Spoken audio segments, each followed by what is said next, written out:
James, Penny Mordaunt is going to have to win over quite a few people who voted for Kemi Badenoch yesterday. What's her plan to do so? Tom, good morning from a very muggy College Green. You're absolutely right. Penny needs to increase her vote today. We're confident that she will. 59 votes were cast yesterday for Kemi. She's now out of the contest, and ultimately it's a bit of a carve-up going on for those 59 votes.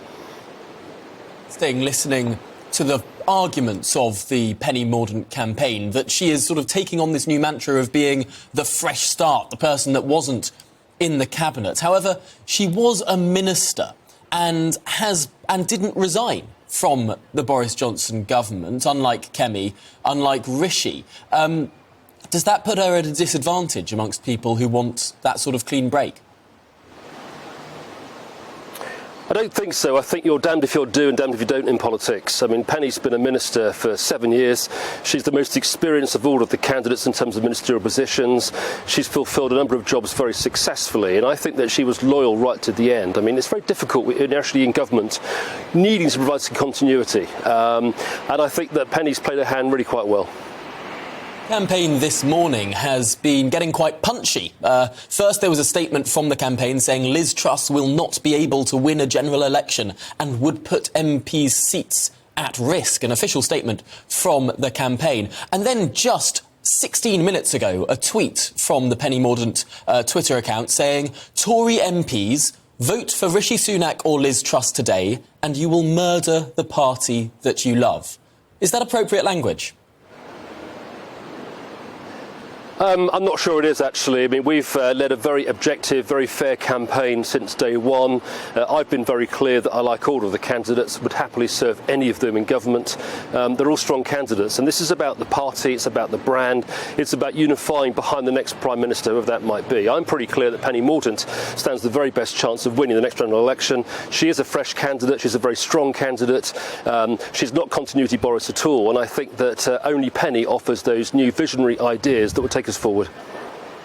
And just finally today, James Sunderland, what's your view of all of the allegations of vote manipulation?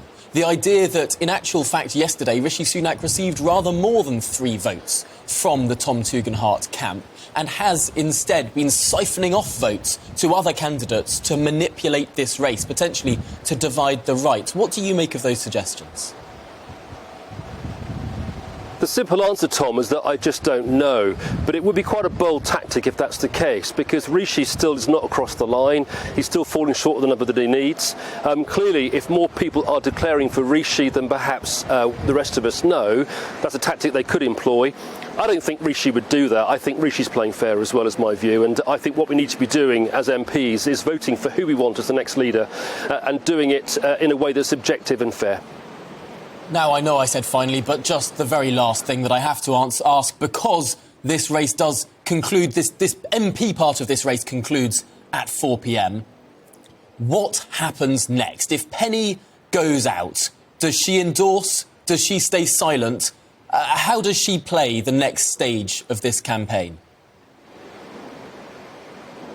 Well, Penny's played the entire campaign so far very impartially, very fairly. It's a matter for her. I mean, certainly I would exercise my right to vote now as a party member for who I felt was best placed to be the next Prime Minister. But I don't think Penny will row in behind any of them. It's clearly the final today in terms of the parliamentary party. And I'd urge your listeners and urge party members to vote strategically today, not tactically. This is not about patronage, it's not about favour.